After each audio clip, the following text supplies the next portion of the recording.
Infernal Hills. So last night at around 11 p.m., I opened the second gate of the 13 gates of the Necronomicon, the Gate of Capricornus, and this is my experience. I passed through the gate to what looked like a coffee shop. A man with a hat and a gray suit stood before me, and we sat at a table and talked. See, when I passed through the gate to the darkened area beyond it, I focused on the character Randolf Carter. He's one of the main characters of the Cthulhu mythos. It's basically a alter ego of H.P. Lovecraft, and he's a master dreamer, and he traveled like all the way to Kadath in the Cold Waste in one of the stories. So I wanted to, talk to that thought form to attain a better mastery of working with my dreams and dream control, lucid dreaming, all that. And I wanted to see what would happen. So I ended up in the coffee shop on the other side, and I sat down with him. He told me some things on dreaming, some tips. He had me follow him down the stairs to a waterfall which had a river below it. When I focused on the river, I was transported under a bridge near a river that I visit physically, New River. And he said similar looking things can be used to summon dream locations of memory. So like, if you have a favorite place, you could be dreaming something and you could think of something similar to that location and you could be transported there immediately. He said I need to make my own personal version of a silver key, aka the key to my own dreams and dream exploration.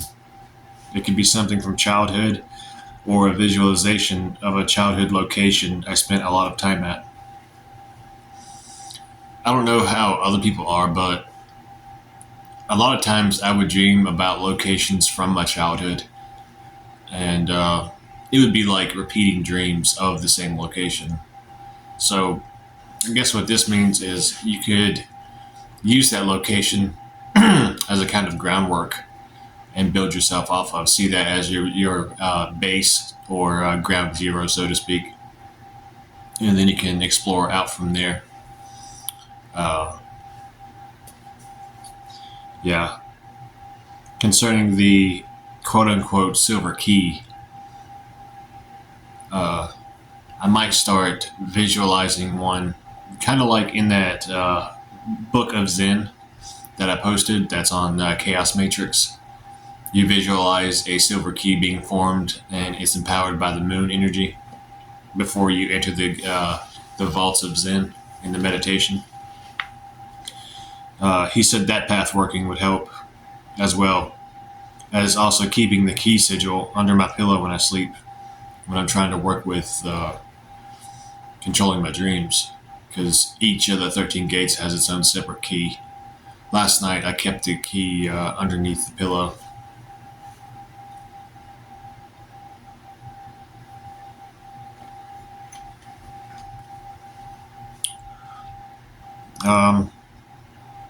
Substances. He said that a small amount of caffeine or half a tab of 7-OH taken before bed, and then the 70 steps to the cavern of flame visualized. Tell the priests, Nasht and Kamanta, where I wish to go, and then with great focus descend the 700 steps to greater slumber. The key sigil may be used to talk to anyone of the Necronomicon mythos that I know the name of. So, interesting story. Last night, I went to bed. I didn't take anything, no caffeine, no 7-OH, which is 7-hydroxymetragenine. It's a derivative of kratom. But when I did the basic visualization, went down to 70 stairs, talked to the priests Nasht and Kamanta in the cavern of flame, and told them where I wanted to go. I said I wanted to visit Sona Neal again, because I like that location on the dream realms. It's pretty chill. And then I took the black key from them again and went to the boat and went down into the water. And then I went to the place that looked like Sonanil and talked to some people there that I knew from previous explorations. Then one of them told me that I should attempt the 700 stairs to greater slumber. That was kind of arduous, I guess you would say. If you've ever imagined yourself walking downstairs while you're trying to simultaneously fall asleep, it's pretty difficult, actually. I got to probably around 300 or 400, and I hit kind of like a trancey state, and like visions started randomly appearing to me of different unrelated things. And after I probably hit about 400, I felt like I was climbing down a ladder instead of walking. And I just felt like rocking back and forth in my body, or side to side rather. And the visions continued. I got down to 700 steps. And then I focused on Sonanil for a bit. And then I blacked out. And I lost consciousness completely and into the dream state. The dreams were really interesting and were not related to Sonanil at all. It had to do with somebody who was slandering me from my past, who I no longer speak to. And I proceeded to write their name down, and there was a curse that I used a long time ago called Lucifer's Touch. And I was chanting that over the paper as I crumbled it up, and then I burned it. And so I guess you would say it was kind of like an astral curse.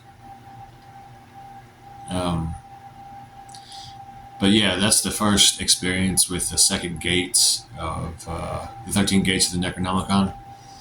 I've passed this gate before a few times in previous years. I talked to King Solomon, talked to the vaporous brain Signak, or Singak, however you pronounce his name.